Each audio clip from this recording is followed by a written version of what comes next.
Welcome once again to my channel Krishna Singh Dev. आज हम यहाँ मिल रहे हैं क्लास 10th के स्टूडेंट्स के लिए एंड हम लोग एक क्वेश्चन सॉल्व करने वाले हैं from final accounts of sole proprietors. इससे पहले की क्लास में हमने सैंपल क्वेश्चन पेपर 2020-23 का एक क्वेश्चन सॉल्व किया था ऑफ सेम फाइनल अकाउंट, जहाँ पे फिल इन द ब्लैंक्स पूछे हुए हैं in the new question paper pattern. जिस तरह से बोर्ड में क्वेश्चन पूछा हुआ है उसी तरीके से हमने करके देखा था इस क्वेश्चन को।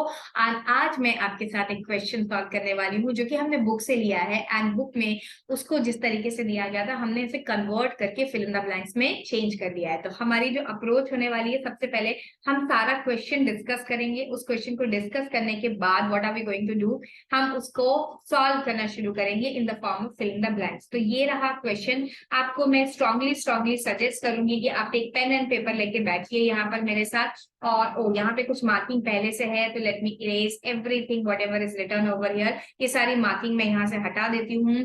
ओके, इसे क्लास में पढ़ाते टाइम यहाँ पर मार्क किया गया था, तो अब हम यहाँ पर कर रहे हैं इस क्वेश्चन को। सारे क्वेश्चन को हम क्या करेंगे, रीड करेंगे और एक एक पॉइंट उठाते हुए हम डिस्कस करेंगे कि कौन सा आइटम कौन सी जगह पर जाना चाहिए। हमारे फाइनल अकाउंट्स के अंदर 3 स्टेटमेंट्स होते हैं, प्रॉफिट एंड लॉस अकाउंट होता है, ट्रेडिंग अकाउंट होता है एंड बैलेंस शीट होती है। ठीक है, इसमें से कौन सी जगह पर ये जाएगा आप उसे डिस्कस करते चलेंगे। चलिए, तो सबसे पहले हम देख रहे हैं cash. Cash obviously balance sheet का आइटम है एंड एसेट है। स्टॉक, ये है ओपनिंग स्टॉक, तो ये ट्रेडिंग अकाउंट के डेबिट साइड में जाएगा। वेजेस ट्रेडिंग अकाउंट के डेबिट साइड में जाएगी। परचेसेस भी ट्रेडिंग अकाउंट के डेबिट साइड में जाएगी। रिटर्न इनवर्ड का मतलब होता है सेल्स रिटर्न एंड ये ट्रेडिंग अकाउंट के क्रेडिट साइड में जाएगा। रिपेयर्स, क्योंकि ये इनडायरेक्ट एक्सपेंस है, it's not related to purchase या manufacturing expenses, that is why this is going to be on the P&L account के डेबिट साइड पे। Bad debts again P&L account के debit side पे, it's not related to purchase, ये sale से related है।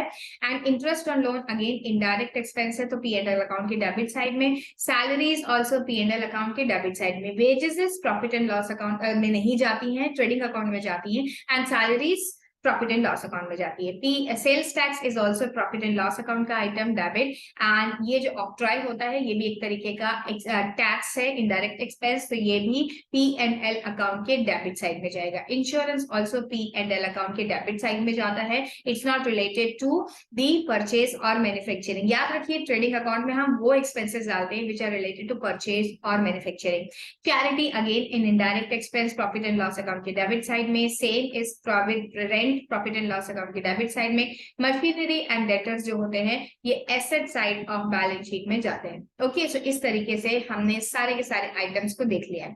अब चलिए हम चलते हैं, डेबिट बैलेंसेस हमने कंप्लीट कर लिए, क्रेडिट बैलेंसेस की तरफ चलते हैं। अच्छा, डेबिट बैलेंसेस का बहुत सिंपल सा फंडा है कि डेबिट बैलेंसेस या तो एसेट साइड में जाएंगे या ट्रेडिंग या प्रॉफिट एंड लॉस अकाउंट के डेबिट साइड में जा रही होंगे। सिमिलरली क्रेडिट बैलेंसेस के साथ दो ही चीजें हो सकती है, या तो वो ट्रेडिंग अकाउंट या प्रॉफिट एंड लॉस अकाउंट के क्रेडिट साइड में चले जाए या फिर liability side of balance sheet में जाए। तो सबसे पहले यहाँ पे सेल्स ये ट्रेडिंग अकाउंट का आइटम है, ट्रेडिंग अकाउंट के क्रेडिट साइड में जाएगा। रिटर्न जो है ये है परचेज रिटर्न और ये ट्रेडिंग अकाउंट के डेबिट साइड में परचेजेस में से माइनस किया जाएगा। लोन लायबिलिटी है and liability side of the balance sheet जाएगा। Creditor is again a liability, balance sheet में लायबिलिटी साइड जाएगा। ये डिस्काउंट जो यहाँ लिखा है क्रेडिट साइड में, दिस इज डिस्काउंट रिसीव, तो this discount has to go on the P&L account और क्रेडिट साइड में जाएगा। कैपिटल तो कैपिटल ही है, तो ये liability side of balance sheet में जाएगी। तो सारे आइटम्स हमने डिस्कस कर लिए। एक और आइटम है यहाँ पर नीचे, ये देखिए स्टॉक ऑन 31 मार्च, तो ये जाएगा क्लोजिंग स्टॉक ट्रेडिंग अकाउंट के क्रेडिट साइड में एंड बैलेंस शीट में एसेट साइड में इसे हम डालेंगे। अब हम जाते हैं एक एक अकाउंट देखते हैं और वहां से डिस्कस करते हैं। अच्छा, मैं ये सजेस्ट करूंगी कि अगर आपने अभी तक इस क्वेश्चन का स्क्रीनशॉट नहीं लिया है तो एक बार आप इसका स्क्रीनशॉट ले लीजिए। मैं यहाँ से छुप जाती हूँ, ये देखिए मैंने अपना वीडियो बंद कर दिया है। अब आप इस क्वेश्चन का एक स्क्रीनशॉट ले लीजिए, क्योंकि हम इस क्वेश्चन को अब दोबारा नहीं देखेंगे, हम लोग सिर्फ जा रहे हैं और देख रहे हैं इसका सोल्यूशन कैसे करना है। चलिए, अब हम जाते हैं और देखते हैं सोल्यूशन पार्ट पे। सोल्यूशन में हम जब जाएंगे तो हमें एक एक अकाउंट वाइज यहाँ पे पूरी इंफॉर्मेशन फिल करनी है। सबसे पहले आपको दिखाई दे रहा है trading account on your screen. तो ट्रेडिंग अकाउंट पे आप देखिए ये जो ट्रेडिंग अकाउंट का क्रेडिट साइड है वो ऑलरेडी फुल है। यहाँ पर सिर्फ मुझे क्या डालना है, यहाँ पर मुझे टोटल डालना है। तो टोटल मैं लिख देती हूँ, इन दोनों का टोटल है 2,19,025। मैं यहाँ पर कैलकुलेटर का इस्तेमाल कर रही हूँ, लेकिन आप कैलकुलेटर का यूज मत करिएगा। मैं वीडियो की लेंथ को शॉर्ट रखने के लिए कैलकुलेटर का यूज कर रही हूँ। बट जब भी आप कैलकुलेशन करेंगे सिर्फ class 10 if you are in ICSE board, you are not allowed to use calculator. Class 11 से आपका कैलकुलेटर का यूज अलाउड रहेगा। चलिए, अब परचेजेस में से हमें माइनस करना है purchase return, and purchase return का अमाउंट मेरे पास यहाँ बुक है, मैं बुक को रिफर कर रही हूँ, इज 195। तो परचेजेस रिटर्न को माइनस करने के बाद हमारे पास जो अमाउंट बचता है नेट परचेजेस का, वो है 1,30,100 रुपीज। इसके बाद है वेजेस विच इज 22,525। और क्या अमाउंट बचा हुआ है, ओपनिंग स्टॉक बचा हुआ है। वैसे ओपनिंग स्टॉक बिगनिंग में होना चाहिए था, बट कोई बात नहीं, यहाँ पर उसके लिए स्पेस लिखा हुआ है, तो हम इसे यहाँ लिख लेंगे। ओपनिंग स्टॉक हमारे पास था 40,800 का। अब हमने सारी इंफॉर्मेशन फिल कर ली, क्योंकि हमारे पास जितने डायरेक्ट एक्सपेंसेस थे और जितना भी debit side of trading account आना था, एवरीथिंग हैज कम।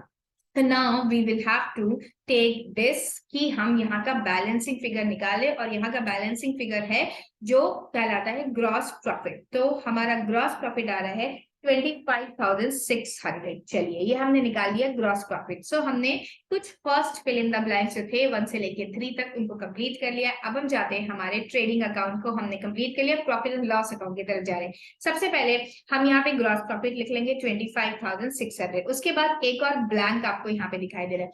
ये ब्लैंक में क्या आएगा, हम जब ऊपर मार्किंग करके आए थे तो हमने एक डिस्काउंट देखा था, वो था डिस्काउंट रिसीव। तो हम यहाँ पे लिखेंगे बाय डिस्काउंट। ये डिस्काउंट रिसीव्ड का अमाउंट यहाँ पे फुल होगा, और वो डिस्काउंट रिसीव का जो अमाउंट था वो था 530 रुपीज। तो 530 रुपीज को भी हम यहाँ लिख देंगे, एंड साथ ही साथ हम टोटल भी लगा देते हैं। तो ये रहा टोटल विच इज 26,130 रुपीज। इसे भी हम टोटल लगाकर यहाँ लिख देते हैं 26,130 रुपीज। अब हमें यहाँ पर बाकी सारी चीजें लिखी हुई दिखाई दे रही है, एक ही बेस्ट मिसिंग फिगर दिखाई दे रहा है। ये देखिए, आपको यहाँ पे बैड डेट दिखाई दे रहा है, रिपेयर दिखाई दे रहा है, interest on loan, salaries, insurance, charity, rent and net profit.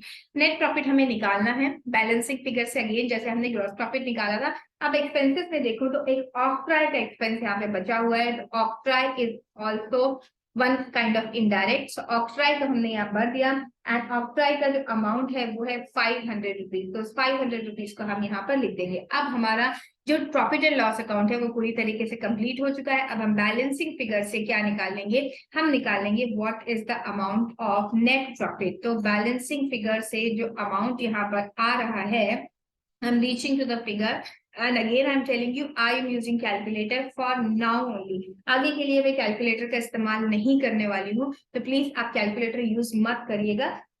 Okay, तो जो अमाउंट आ रहा है वो अमाउंट कुछ 9,120 का अमाउंट आ रहा है, 9,120 का। अच्छा, ग्रॉस प्रॉफिट वॉज 25,600 रुपीज। एक बार फिर से हम इसे क्रॉस वेरीफाई कर लेते हैं कि क्या हमने सब कुछ ठीक किया है। यहाँ पर एक फिगर मिसिंग था, ये फिगर मैं यहाँ लिख देती हूँ, to sales tax. Okay, sales tax का फिगर यहाँ पर मिसिंग है, तो सेल्स टैक्स का फिगर मैं लिख देती हूँ 800 रुपीज। यहाँ पर मैंने कुछ जगह बना दिए 800 rupees, here I am writing. Okay, तो अब हमारा ग्रॉस प्रॉफिट जो है, सॉरी नेट प्रॉफिट जो है वो आ चुका है। अब इस नेट प्रॉफिट को हम ले जाएंगे और कैपिटल में ऐड कर देंगे। Now we are done with the profit and loss account. Let's see profit and loss account complete करने के बाद हम जा रहे हैं हमारी बैलेंस शीट पे। तो सबसे पहले हम लोग यहाँ पर हमारा नेट प्रॉफिट का अमाउंट जो हमने निकाला 19120 उसे लिख रहे हैं, और कैपिटल का अकाउंट था 37,500। तो 37,500 प्लस 9120। इस क्वेश्चन में कोई भी ड्राइंग नहीं थी, अगर ड्राइंग होती तो उसे हम माइनस कर रहे होते। तो ये अमाउंट आ गया 46,620। इसके अंदर लोन, एंड यहाँ पे एक और चीज मिसिंग है, ये है क्रेडिटर्स। क्रेडिटर्स को भी यहाँ पर लिखना है।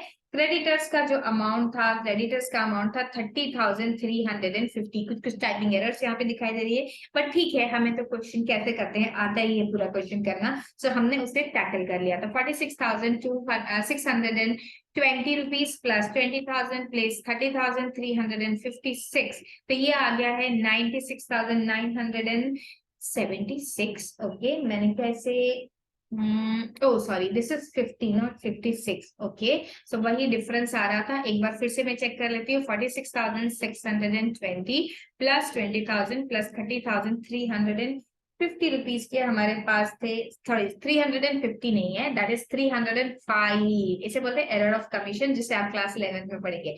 305 रुपीज। तो हमारा आंसर है 96,925। चलिए, ये साइड तो ऑलरेडी पूरा का पूरा कंप्लीटेड है।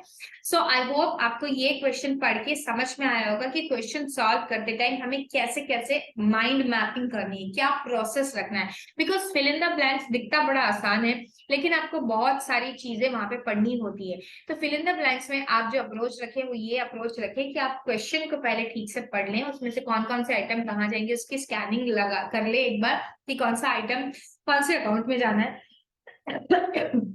And accordingly you can take a call, and accordingly you can decide which fill in the blanks में क्या क्या अमाउंट जाएगा। एंड ऑलवेज एक बार क्रॉस वेरीफाई कर ले कि आपने सही सही जगह पर सही सही अमाउंट फिल किए हैं या नहीं।